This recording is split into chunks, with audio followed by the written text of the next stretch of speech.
వి gold trusted gold buyers మీరు తాకట్టు పెట్టిన బంగారాన్ని విడిపించి ఈ రోజు ఉన్న మార్కెట్ ధరకు కొనబడను.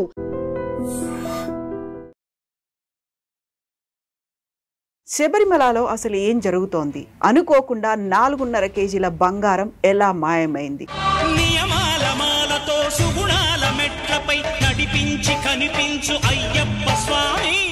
ఈ గోల్డ్ స్కాండల్ వెనకాల ఎవరున్నారు? సో కోర్టు కూడా అదే మాట ఉంది, ఇదేమన్నా ఫ్యూయలా, అది అలా ఆవిరైపోయిందని చెప్పడానికి. ఇది బంగారం ఎలా మాయమైంది అనేది దాని ప్రొసీజర్ ఏంటంటే, ఒకటి ప్రీస్ట్ మంత్రి అప్రూవ్ చేయాలి, next Travancore Devaswom board approve చేయాలి, అక్కడ ఒక స్పెషల్ ఆఫీసర్ ఉన్నారు ఆయన అప్రూవ్ చేయాలి.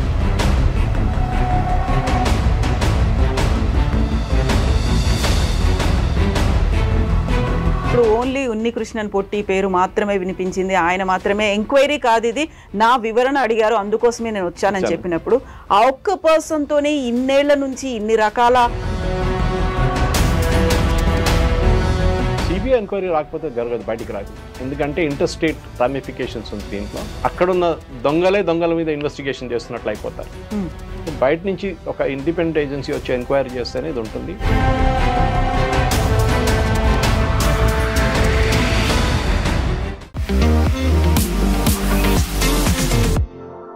నమస్తే, నేను Kavitha. Welcome to I dream news and నిజాలు.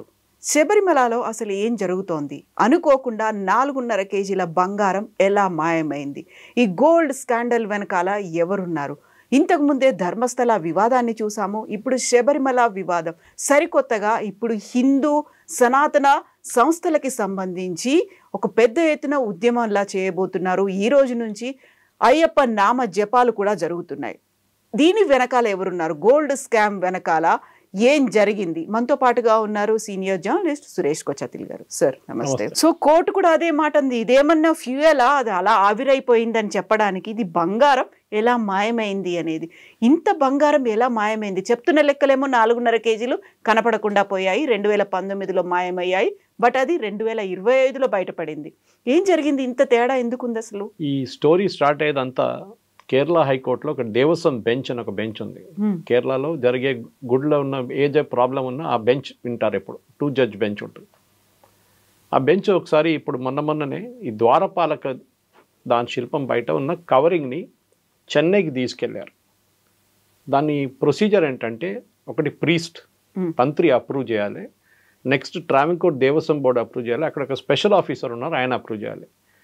ఆ స్పెషల్ ఆఫీసర్ని అడగకుండా వీళ్ళిద్దరు కలిసి, ఆయన తంత్రి అప్రూవ్ చేశారు, ట్రావెన్కోర్ బోర్డు దేవస్వం తీసుకెళ్ళి ఒక మనిషికి ఇచ్చారు. ఎవరు కూడా టెండర్లు ఏం లేకుండా, ఉన్నికృష్ణన్ పొట్టి అని చెప్పారు. టెండర్ ఏం లేదు. అది ఇంకోటి. ఎందుకంటే ఈ ఉన్నికృష్ణన్ పొట్టి అని ఆయన ఎప్పటి నుంచో స్పాన్సర్షిప్ తీసుకొస్తారు. నేను బంగారం నేనే తెప్పిస్తాను, అందరి దగ్గర డబ్బులు తీసుకొని మీకు 10 పైసలు ఖర్చు లేదు, నేనే చేపించేసి బంగారం కోటింగ్ వేసి నేనే తీసుకొస్తాను. ఇప్పుడు జరిగింది కోటింగ్ కాదు, ఇది స్టోరీ మొదలవుతుంది 98లో. సో ఈ జరిగిన ఇన్సిడెంట్లో హైకోర్టు ఏమన్నారు, మిమ్మల్ని ఎవరు తీసుకెళ్ళమన్నారు ఈ ద్వారపాలక షీటు రిటర్న్ తీసుకురావాలంటే మాతో కాదని చెప్పారు ట్రావెన్కోర్ దేవస్వం కూడా. ఆలోచించండి, కోర్టుకు చెప్తున్నారు మాతో కాదు, చెన్నైలో పడి ఉంది, అది మేము తీసుకురాలేమని చెప్పారు. 2 రోజులు టైం ఇచ్చారు. 2 రోజులు రాకపోతే దెన్ వీ విల్ షో అని చెప్తే కోర్టు టక్మని వచ్చేసింది 2 రోజులు కూడా. అప్పుడు తిరిగి వచ్చినప్పుడు తెలిసింది దాంట్లో బంగారమే లేదని, మొత్తం అంతా రాగి. అప్పుడు స్టార్ట్ అయింది ప్రాబ్లం. సో హిస్టరీ ఎక్కడ మొదలవుతుందంటే 98లో విజయ్ మల్య 30.5 కిలోల బంగారం ఇచ్చారు క్లాడింగ్ కోసం. పాలిష్, ఇది కోటింగ్ కాదు, పలకలు వేరు. ఇది ఏం చేస్తారంటే ఉన్న కాపర్ దాని మీద మెర్క్యూరీ పెట్టి అంటించి ద్వారపాలక కానీ పైన రూఫ్ కానివ్వండి సైడ్ షీట్స్ మొత్తం కవర్ చేస్తారన్నమాట. వర్షం పడుతూనే ఉంటుంది కేరళలో, ఇప్పుడు మనకు తెలిసింది అది. ద్వారపాలక ఎక్కువ డ్యామేజ్ కాదు కానీ రూఫ్ అండ్ సైడ్ వాల్స్ ఎప్పుడు డ్యామేజ్ అవుతూ ఉంటుంది. ఈ ద్వారపాలకలో దాన్ని తీసుకెళ్ళినప్పుడే తెలిసిపోయింది బంగారం, దాని కూడా బంగారం ఉండే కదా, అది ఎక్కడ పోయిందని చెప్పేసి. తర్వాత అది కూడా చెక్ చేస్తే అక్కడ కూడా కాపర్ ఉంది, బంగారం లేదు. మనం పాలిషింగ్ అంటే అప్పుడు కూడా అనుకోవచ్చు, మనం రోల్డ్ గోల్డ్ ఉంటుంది మన దగ్గర, అప్పుడప్పుడు అది డల్ అయిపోతుంది, కొంచెం బంగారం పోతుంది. మనం ఒక 10 గ్రాములు వేస్తే దాని నుంచి 3 గ్రాములు పోతుందేమో, అట్లా ఒక యూసేజ్లో ఉంటుంది అన్నమాట. కానీ 30 కిలోల బంగారం ఎక్కడ పోయింది? ద్వారపాలక దాంట్లో 4 కిలోలు ఉండే, అది ఎక్కడ పోయింది క్లాడింగ్తో పాటు? ఇప్పుడు కాంట్రవర్సీ ఎక్కడ ఎందుకు మొదలైందంటే, ఈ ఉన్నికృష్ణన్ పొట్టి అని చెప్పి ఒక ఆయన ఉన్నారు అక్కడ. ఆయన చాలా సంవత్సరాల నుంచి ఆయన తీసుకెళ్తాడు, పాలిషింగ్ చేసో లేకుంటే క్లాడింగ్ చేసి తీసుకొస్తారు, మళ్ళీ ఫిట్ చేస్తారు. విజయ్ మల్య బంగారం ఇచ్చినప్పుడు ఇన్సిస్టెన్స్ ఏముండే అంటే ఆ టైంలో అక్కడే పని జరగాలి, ఇక్కడ సన్నిధానంలోనే పని జరగాలి. అప్పుడు నాన్ సీజన్లో మండలకాలం కాకుండా మలయాళం ఫస్ట్ మంత్ కాకుండా నడిమిట్లో 30 రోజులు వాళ్ళ దగ్గర ఉంటుంది, 28 days. ఆ టైం లోపల చేయాలని చెప్పి 98లో చేపించారు.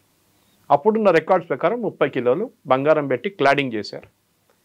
అది అయిపోయింది. దాని తర్వాత రెగ్యులర్గా 4 సంవత్సరాలు, 5 సంవత్సరాలు, 6 సంవత్సరాలు ఒకసారి దీన్ని తీసుకెళ్ళిపోతారు, చెన్నైకి తీసుకెళ్తారు. నాకు అది కూడా అర్థం కాదు.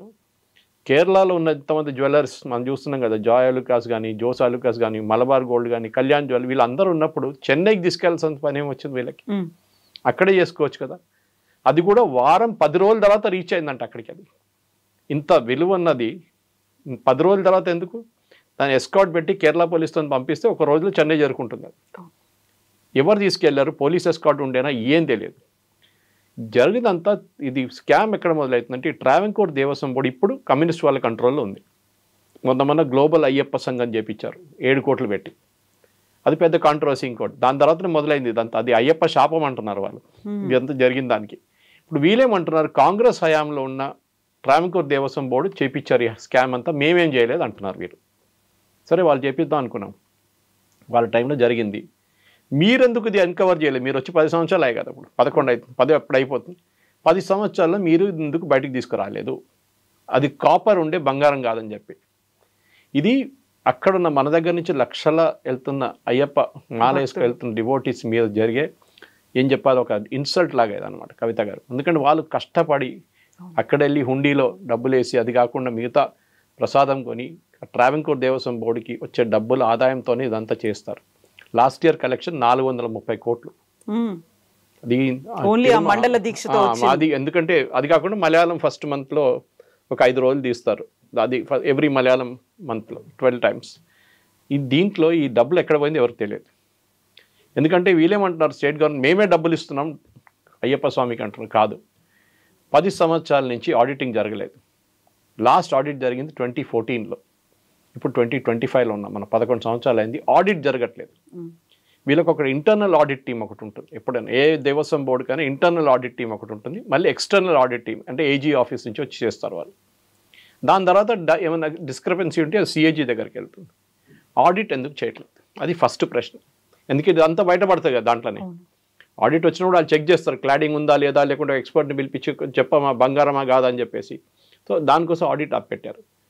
ఇప్పుడేమంటున్నారంటే, ఉన్నికిషన్ పోటీ అన్నారు, ఇది కాదు, ఇంకా 2 ద్వారపాలకులు లోపల స్ట్రాంగ్ రూమ్ లోపల ఉందంట. ఆలోచించండి, డూప్లికేట్ ద్వారపాలకులు ఉన్నారంట లోపల, స్టోన్తోని, రాళ్లతో తీసిందనమాట, గ్రానైట్తో. ఇప్పుడు అందరూ అడుగుతున్నారు, అయ్యప్ప కూడా, లార్డ్ అయ్యప్ప కూడా డూప్లికేట్ ఉన్నా, అది కూడా లోపల స్ట్రాంగ్ రూమ్ మార్చేశారని. ఆ పరిస్థితికి వచ్చేస్తుంది ఇప్పుడు. ఆలోచించండి, ఎంత వీళ్ళు భక్తులతో ఆడుకుంటున్నారు వీళ్ళు, ట్రావెన్కోర్ దేవస్వం బోర్డు. వీళ్ళంటే వాళ్ళంటారు, వాళ్ళంటే కాంగ్రెస్ వాళ్ళు వచ్చి కమ్యూనిస్ట్ వాళ్ళు చెప్తున్నారు, బీజేపీ వాళ్ళు ధర్నా చేస్తున్నారు, అన్నీ నడుస్తుంది అక్కడ. కానీ భక్తులకి ఇది అన్నిటికంటే పెద్ద ఒక ఏం చెప్తారు, ఒక ఇన్సల్ట్ లాగా భక్తుల మీద జరిగిన ఒక ఏం చెప్తారు, ఒక క్యాంపెయిన్ నడిపించారు వీళ్ళు. మనందరికి తెలుసు, శబరిమలలో ఆ టైంలో జరిగిన మహిళలు తీసుకెళ్లారు, అదంతా జరిగినప్పుడు కూడా చాలా మటుకు మన దగ్గర నుంచి కూడా, తెలంగాణ నుంచి, హైదరాబాద్ నుంచి ఒక ఛానల్లో 2 అమ్మాయిలు కూడా పైకి వెళ్ళారు ఆ టైంలో. నేను ఆ ఛానల్ పేరు తీసుకొని కానీ అందరికి తెలిసింది అది. తో ఈ జరిగిన దాంట్లో, ఈ గోల్డ్ క్లాడింగ్లో ఇప్పుడు పెద్ద గొడవ నడుస్తుంది. అక్కడ క్రైమ్ బ్రాంచ్కి ఇచ్చారు ఇన్వెస్టిగేషన్. కానీ అందరూ ఏం అడుగుతున్నారంటే, దీనికి ఇంటర్ స్టేట్ ట్రాన్సాక్షన్ ఉంది. అంటే ఇది కేరళ ఒకటే కాదు, తమిళనాడులో కూడా జరిగింది. తమిళనాడులో ఉన్న జ్యువెలరీ కంపెనీ ఎవరు తీసుకెళ్లారు, వాళ్ళు అన్నారు, మా దగ్గరకు వచ్చేటప్పుడు ఎప్పుడు దీంట్లో బంగారం లేకుండే, మేము మళ్ళీ దాని మీద బంగారం పెట్టి పంపిస్తుండే, ఎవరో స్పాన్సర్ చేసి ఆయన ఇస్తే బంగారం పెట్టి క్లాడింగ్ చేసి మేము పంపిస్తుండే. ఇప్పుడు అది క్లాడింగ్ ఉందా లేకుంటే గోల్డ్ కోటింగ్ చేశారా అది కూడా తెలియదు. ఇప్పుడు సో కంప్లీట్ కాంప్రహెన్సివ్ ఎంక్వైరీ కావాలంటే ఒక సిబిఐ ఎంక్వైరీ జరగాల్సింది. అది కాంగ్రెస్ వాళ్ళు అడుగుతున్నారు, బీజేపీ వాళ్ళు అడుగుతున్నారు, కానీ కమ్యూనిస్ట్ వాళ్ళు అగ్రీ చేయట్లేదు. ఎందుకంటే ఒకసారి సిబిఐ వచ్చేస్తే మళ్ళీ వీళ్ళ చేతి నుంచి బయటకు వెళ్ళిపోతుంది మొత్తం. అక్కడ జరిగిన అన్ని అవకతవకలు బయటపడుతుంది. సో శబరిమలలో జరిగిన ఈ కాన్స్పిరసీ వెనకాల చాలా మటుకు కేరళలో ఉన్న మిగతా గుడిలో కూడా ఉంది. అది మీకు గురువాయూర్ ఉండొచ్చు, అనంత పద్మనాభ స్వామి అయితే వాళ్ళ రాయల్ ఫ్యామిలీ చేతిలో ఉంది, సో వాళ్ళ దగ్గర ఉంది. సో అక్కడ ప్రాబ్లం లేదు మనకి. ఇన్ఫాక్ట్ అక్కడ ఉన్న స్ట్రాంగ్ రూమ్లో ఉన్న దాన్ని కూడా వీళ్ళు బయటకు చేయడానికి ట్రై చేశారు, మీకు గుర్తుంటుంది. కానీ సుప్రీంకోర్టు ఒకటే ఓపెన్ చేసి తర్వాత అది కూడా సీల్ చేయమని చెప్పారు, ఓపెన్ చేయట్లేదు. మిగతా 8 అసలు ముట్టలేదు. లాకర్లను ఓపెన్ చేయాలనే డిమాండ్ ఎప్పటి నుంచో ఉంది అక్కడ. నేను దాని ముందు వెళ్ళి నిలబడాను, చూశాను. అది చూస్తేనే మనకు వి గెట్ అ ఫీలింగ్ అన్నమాట. అది అంత బంగారం కానీ డైమండ్స్ కానీ అన్నీ తీసుకెళ్ళి వాళ్ళు అక్కడ పెట్టారు. వాళ్ళు తీసుకెళ్ళి ఖర్చు చేయలేదు రాజులు, కేరళలో ఉన్న ఆ టైంలో ఉన్న రాజులు. ఎనీవే ప్రజెంట్ రాజులు పినరాయి విజయన్ వీళ్ళందరూ కలిసి ఆడిన కుట్ర ఇది. ఈ కుట్ర వెనుక ట్రావెంకోర్ దేవస్వం బోర్డు ఉన్నారు, కొచ్చిన్ దేవస్వం బోర్డు, వాళ్ళ గుడి అక్కడ కూడా నడుస్తుంది. అది కాకుండా 2-3 ఇండిపెండెంట్ దేవస్వం బోర్డు ఒకటి అక్కడ, వాళ్ళు కూడా మొత్తం ఆడిట్ చేయాల్సింది. ఇది ఒక కాంప్రహెన్సివ్ సిబిఐ ఎంక్వైరీ పెడుతున్నాయి కవిత గారు, ఇది బయటకు పడుతుంది. ఎందుకంటే బంగారం అట్లా వెళ్ళిపోదు కదా, కోటింగ్ చేస్తే చెప్పొచ్చు బంగారం ఎక్కడ ఎగిరిపోయింది. మొత్తం 30 కిలోల బంగారం ఎక్కడ పోయింది ఆలోచించండి. ఇప్పుడు దాని విలువ ఎంత ఉంటుంది 30 కిలోల బంగారం అంటే? ఇప్పుడు విజయ్ మాల్యా ఇచ్చిన దానికి బంగారం కాదని చెప్పట్లేదు, వాళ్ళు అగ్రీ చేశారు, వాళ్ళు రికార్డ్స్లో ఎంటర్ చేశారు. 30 కిలోలు ఇచ్చారు, అక్కడే కూర్చొని పని చేసి అక్కడే క్లాడింగ్ చేసి వాళ్ళు వెళ్ళిపోయారు గోల్డ్ స్మిత్స్. దాని తర్వాత జరిగింది రెగ్యులర్గా వీళ్ళు ఎవరు తెలియకుండా సీసీటీవీలు ఆఫ్ చేసి చేసిన పనులు ఇది ఎంత. ఇప్పుడు ఇది బయట ఎట్లా పడింది నేను చెప్పినాను కదా, యాక్సిడెంట్గా బయటపడ్డది అది. కానీ ఇప్పుడు ఏమంటున్నారు, ద్వారపాలకులు ఇంకా 2 స్ట్రాంగ్ రూమ్లో ఉన్నారు. ఫస్ట్ వీళ్ళు వెళ్ళి చెక్ చేశారంట, లేదు ఏం లేదని చెప్తే మళ్ళీ ఆ పోటీ అని అన్నారంటే, కాదు కార్నర్లు ఉంది మీరు వెళ్ళి చూడండి, ఒకసారి టార్చ్ కట్టి చూడండి అంటే ఆ స్ట్రాంగ్ రూమ్ లోపల చూస్తే ఇంకా 2 ద్వారపాలకులు ఉన్నారంట. అంటే డూప్లికేట్ తయారు చేస్తున్నారు. ఉన్న బంగారాన్ని దీని మీద ఉంచుకొని కాపర్ పెట్టేసి అది తీసుకెళ్ళి ఆడుకుంటున్నారా అని అర్థం కావట్లేదు. ఇప్పుడు ద్వారపాలక అయితే ఫిక్స్ ఉంది, అది స్టోన్ కదా, డైరెక్ట్లీ ఫిక్స్డ్ ఉంటుంది 2 వైపులా. కానీ దానిపైన ఉన్న కాపర్, దానిపైన ఉన్న బంగారం అది ఎక్కడ పోయింది, కాపర్గా ఎట్లా మారిపోయింది. క్లాడింగ్ ఉన్నప్పుడు క్లాడింగ్ తీయాలంటే మొత్తం ఇరగొట్టాల్సి వస్తుంది మీకు. మీరు ఎట్లా ఇరగొట్టారు, అక్కడ కూర్చొని చేశారా, అక్కడ తీసుకెళ్ళిన చెన్నైకి తీసుకెళ్తున్న అక్కడే ఉండొచ్చు బహుశా, తీసుకెళ్తున్న రూట్లో చెన్నైకి చేరుకున్నప్పుడు 7 రోజులు పట్టిందంట. ఈ 7 రోజుల లోపల ఎక్కడెక్కడో తిరిగింది. అది కాకుండా ఈ ద్వారపాలక శిల్పాన్ని కవర్ చేసేది బెంగళూరులో ఒక గుడిలో తీసుకెళ్ళి పెట్టారంట ఈ పోటీ అని ఆయన. ఆలోచించండి, అక్కడ రూట్ మ్యాప్ అనేది ఎలా ఉంది అని. ఇప్పుడు అక్కడ తీసుకెళ్ళి అక్కడ కొంచెం డబ్బులు సంపాదించుకున్నాడు. యాక్టర్ జయరామ్ ఇంట్లో కూడా తీసుకెళ్లారంట, అది కూడా వీడియో బయటకు వచ్చింది. ఇప్పుడు జయరామ్ అంటున్నాడు, నాకు తెలియదు, నన్ను ఇట్లా చెప్పాడు, ఇట్లా తీసుకెళ్తున్నాం, మేము శబరిమలకి తీసుకెళ్తున్నాం, పాలిషింగ్ అయిపోయింది, తీసుకెళ్తున్నాం, మీ ఇంట్లోకి తీసుకొచ్చి మీ ఇంట్లో పూజ చేసి అది తీసుకెళ్ళిపోతా అని చెప్తే ఓకే అని చెప్పారంట. ఆయన కూడా గుడ్ సెన్స్ ఆఫ్ దాంట్లో తీసుకొని ఉంటారు. కానీ ఆయన కూడా ఇప్పుడు ఆ కాంట్రవర్సీలో పడ్డాడు. ఇప్పుడు ఎంక్వైరీలు ఏం కావాలంటే ఈ 30 కిలోలు ఎవ్వరు రెస్పాన్సిబిలిటీ తీసుకోవట్లేదు, ఆడిట్ లేదు, డబ్బులు ఎంత వచ్చింది హుండీలో తెలియదు, ప్రసాదం ఎంత వచ్చారో అమ్మారు తెలియదు, దానికి ఖర్చైన డబ్బులు ఎంత తెలియదు, ఏ ఫిగర్స్ ఏ నంబర్ ఎక్కడా లేదు. మన ప్రజలు ఇక్కడి నుంచి ఇక్కడికి వెళ్ళే అయ్యప్ప స్వామిలు అక్కడ వెళ్ళి వేసే డబ్బులంతా ఎక్కడ పోయింది, బంగారం ఎక్కడ పోయింది, దానికి అయ్యప్ప స్వామి కూడా బహుశా తెలియదేమో. ఇది చాలా సాడ్. ఎందుకంటే భక్తులు చేసిన ఒక కుట్ర ఇది. భక్తులు వాళ్ళ పాపం వాళ్ళు ఆనెస్ట్గా వెళ్తారు, అక్కడ కష్టపడి 41 రోజులు దీక్ష చేసుకుని అక్కడ వాళ్ళ సెంటిమెంట్స్ దెబ్బతిన్నాయి, పెద్ద సెంటిమెంట్ దెబ్బతిన్నాయి. ఎందుకంటే ఇది ఫస్ట్ టైం కాదు కదా, సెకండ్ టైం చూస్తున్నాం మనం.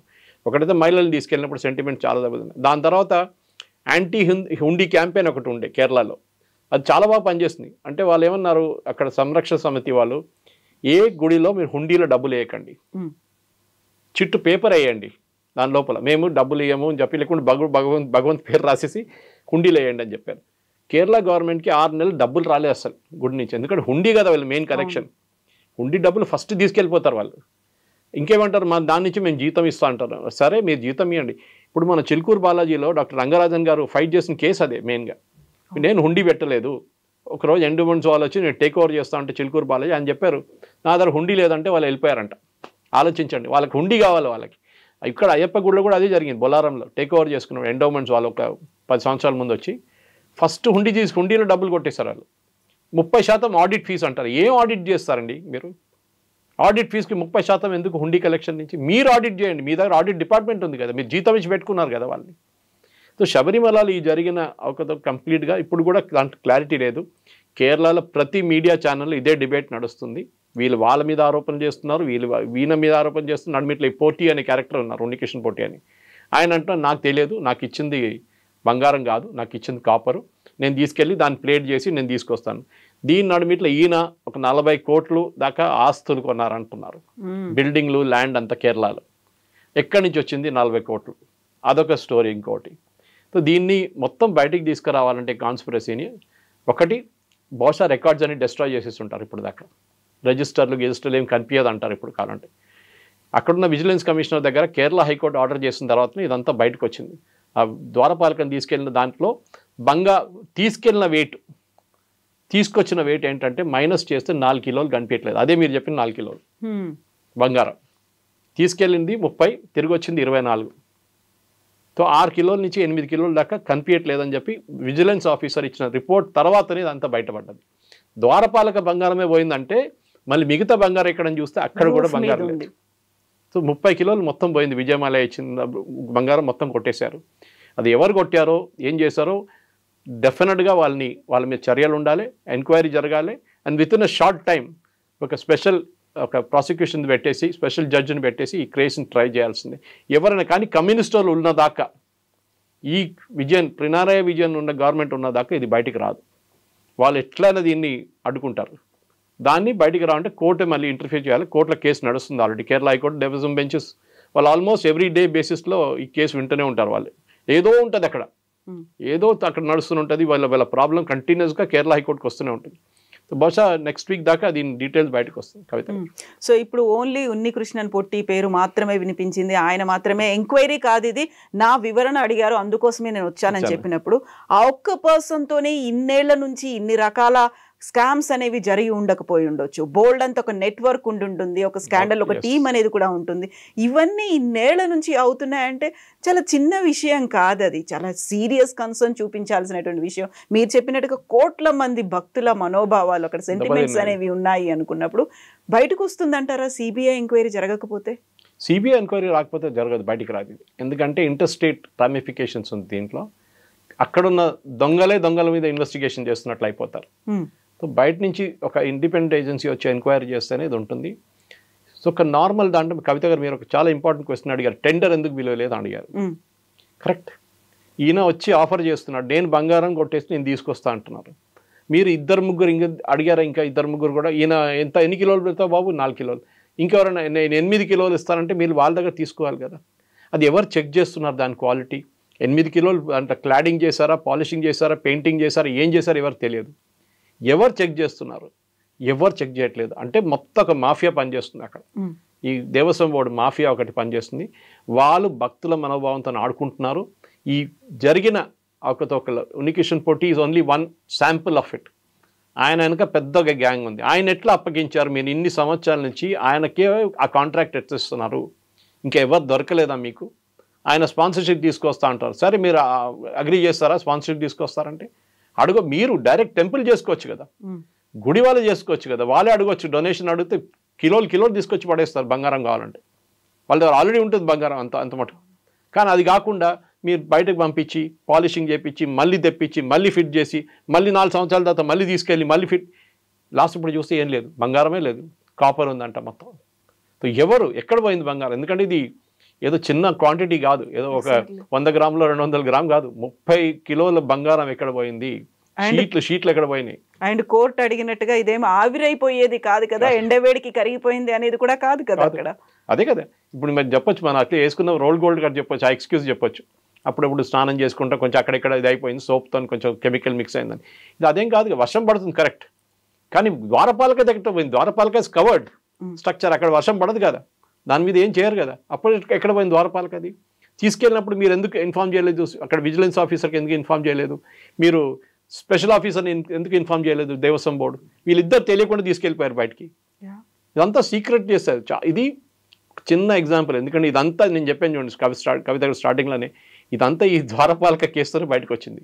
అది తెలియకపోతుండే, అది ఆ ఎపిసోడ్ రాకపోతుండే ఇది ఎవ్వరికి తెలియదు. ఇంకా 10 సంవత్సరాలు ఇట్లనే నడుస్తుండే. లాస్ట్ అడిగితే కాపర్ కూడా లేదంటారు, మళ్ళీ ఇది ఏదో అయన్ క్లాడింగ్ అంటారు. కావాలంటే ఇది వీళ్ళకి కుట్ర. ఇది మీరు గురువాయూర్లో కూడా ఇదే సేమ్ స్కామ్ అక్కడ కూడా ఉంది. డబ్బులు ఎంత వచ్చింది, ఎక్కడ పోయింది ఎవ్వరికి ఏం తెలియదు. బంగారం ఎంత వచ్చింది, ఎక్కడ పోయింది తెలియదు. ఆడిట్ నడవట్లేదు కరెక్ట్గా. కానీ మన దేవుళ్ళు ఇస్తున్న డబ్బులు, ప్రజలు ఇస్తున్న డబ్బులు, భక్తులు ఇస్తున్న డబ్బుల్ని తీసుకొని ఆడుకుంటున్నారు వీళ్ళ మీద చర్యలు ఉండాల్సిందే. ఇప్పుడు ఇది చూస్తే నాకు మన ఆంధ్ర తెలంగాణ గుడి గురించి తెలియట్లేదు. ఇప్పుడు అక్కడ కూడా ఏదో నాకు డౌట్ వస్తుంది, ఇక్కడ కూడా ఏదైనా చేయాల్సిందేమో, ఎంక్వైరీలు చేయాల్సిందేమో, క్వాలిటీ చెక్ చేయాల్సిందేమో. శబరిమలలో అట్లీస్ట్ అక్కడ జరిగింది, అక్కడ రెగ్యులర్గా పూజలు లేవు కదా, అప్పుడు జరిగింది. ఇక్కడైతే రెగ్యులర్ పూజలు నడుస్తుంటాయి రోజు పొద్దున్న సాయంత్రం దాకా తిరుమల లాంటి ప్లేస్లో. కానీ ఎక్కడైనా కానీ ఆడిట్ జరగాల్సింది, క్వాలిటీ చెక్ చేయాల్సింది. ఇట్లాంటి ఉన్నికృష్ణన్ పొట్టి లాంటి మనుషులు తీసుకొచ్చి దేవస్వం బోర్డు వాళ్ళు ఆడుకున్నారు, ఆయన్ని ఒక ఏజెంట్గా వాడుకొని వీళ్ళ డబ్బులంతా కొట్టేశారు. దాంట్లో డౌటే లేదు కవిత గారు. ఇప్పుడు కర్ణాటక ధర్మస్థల, ఆ తర్వాత కేరళ శబరిమల వచ్చిన తర్వాత ఈ ఇష్యూస్ కేవలం ఒక రోజుల గ్యాప్తో బయటకు వచ్చాయి. ఒక పెద్ద ఇష్యూ జరుగుతోంది, ఆందోళన చేస్తున్నారు సనాతన ధర్మ పరిషత్కి సంబంధించి. నామజపాలు మేము చేస్తాము, వారం పాటు వారోత్సవాల్లాగా మేము ఇవన్నీ అయితే సరిపోవు కదా, చాలా జరగాలి. మరి సెంట్రల్ గవర్నమెంట్ ఎందుకని ఇంటర్వ్యూన్ అవ్వట్లేదు? గతంలో ధర్మస్థలాకి సంబంధించి ఒక ఎన్ఐటీ ఏర్పాటు చేయాలి, స్పెషల్ ఇన్వెస్టిగేషన్ టీంని ఏర్పాటు చేయాలి, ఇవన్నీ అన్నారు, ఏది జరగలేదు కదా అసలు. సెంట్రల్ గవర్నమెంట్కి ఏం చేయలేము దీంట్లో, ఎందుకంటే టెంపుల్ ఒక స్టేట్ సబ్జెక్ట్. కాన్స్టిట్యూషన్లో మన కాన్స్టిట్యూషన్లో రాసి పెట్టారు, temples is a state subject. ఎక్కడైనా దేశంలో సెంట్రల్ గవర్నమెంట్ డైరెక్ట్గా నడిపిస్తుంది ఏదైనా గుడి ఉందా చెప్పండి? ఎక్కడ లేదు. టీటీడీ కావాలంటే వాళ్ళు టేక్ ఓవర్ చేసుకోవచ్చు కదా, పద్మనాభ స్వామి టేక్ ఓవర్ చేసుకోవచ్చు కదా, ఏం టేక్ ఓవర్ చేయలేరు. ఎందుకంటే స్టేట్ గవర్నమెంట్ దగ్గర ఉంటుంది. వాళ్ళు నడిపించే ఎండోమెంట్స్ బోర్డు, వాళ్ళు నడిపించే దేవస్థానం వాళ్ళు చూస్తారు. ఇదంతా ఇదే నడుస్తుంది అన్నమాట. ప్రాబ్లం అక్కడ చాలామంది అడిగారు, మోదీ గారు ఒక లా పాస్ చేయొచ్చు కదా, టేక్ ఓవర్ చేసుకుందాం శబరిమల. ఈ కెనాట్, అది కోర్టుకి వెళ్తే కోర్టు కొట్టుపడేస్తారు. సో అదొక డ్రాబ్యాక్ ఉంది, లేదని కాదు. కానీ డెఫినెట్గా సెంట్రల్ గవర్నమెంట్ ప్రెషర్ పెట్టవచ్చు, అడగవచ్చు ఏం జరుగుతుంది మాకు చెప్పండి అని చెప్పేసి. కానీ అప్పుడు ఏమంటారు, మీకు దీంట్లో ఏం రోల్ లేదు, మీరు పక్కన కూర్చోండి, మేము చూసుకుంటున్నాం, మా పని మేము చూసుకుంటాం, మీరు ఇంటర్ఫియర్ చేయకూడదు. అట్లా 2-3 సబ్జెక్ట్స్ ఉన్నాయి. ఒకటి ఎడ్యుకేషన్, ఒకటి మన టెంపుల్స్, ఒకటి ఇట్లాంటి చాలా మటుకు స్టేట్ సబ్జెక్ట్. కొన్ని కన్కరెంట్ ఉంటుంది, కొన్ని డైరెక్ట్ ఉంటుంది, కొన్ని సెంట్రల్ గవర్నమెంట్ దగ్గర ఉంటుంది. సో దాంట్లో temples is a state subject. So మనం ఏం చేయలేం. టెంపుల్ ఐ విష్ ఒక లా తీసుకొచ్చి అన్ని దేవస్థానం గుడులు కానివ్వండి అన్ని వాళ్ళ ట్రస్ట్కి ఇచ్చేస్తే అన్నింటినీ బాగుంటుంది. కానీ అది ఇవ్వరు. బొలారం గుడికే మాకు 10 సంవత్సరాలు కొట్లాడ వస్తుంది. హైకోర్టుకి వెళ్ళాం మేము, మాకు తీసుకురావడానికి. మళ్ళీ దొరికింది మాకు టెంపుల్. అది అట్లా ఎంతమంది వెళ్తారు, ఎంతమంది తీసుకొస్తారు? అది ఇది పెద్ద ప్రాబ్లం అనమాట. State government has no role in temples. Simple. Sai Deepak గారు ఆర్గ్యూ చేసిన కేసులో కూడా అదే జరిగింది. సుబ్రహ్మణ్యం స్వామి టీటీడీ కేసులో ఆర్గ్యూ చేసిన అదే. ఒక గుడి మేనేజ్ చేయట్లేదు, మిస్మేనేజ్ చేస్తున్నారంటే దేవస్వం కానీ ఎండోమెంట్స్ కానీ వచ్చి టేక్ ఓవర్ చేసుకోవచ్చు. కానీ పర్మనెంట్లీ మీరు అది ఉంచుకోలేరు. ఆ రూల్లో ఉంది, you cannot have it for perpetuity. మీరు అక్కడ జరిగిన అవకతవకలంతా క్లీనప్ చేసి సిస్టమ్స్ అండ్ ప్రొసీజర్స్ పెట్టి మళ్ళీ ఇంకొక ట్రస్ట్కి హ్యాండ్ ఓవర్ చేయొచ్చు. కానీ మీ దగ్గర మీరు కంటిన్యూస్గా పెట్టుకోకూడదు.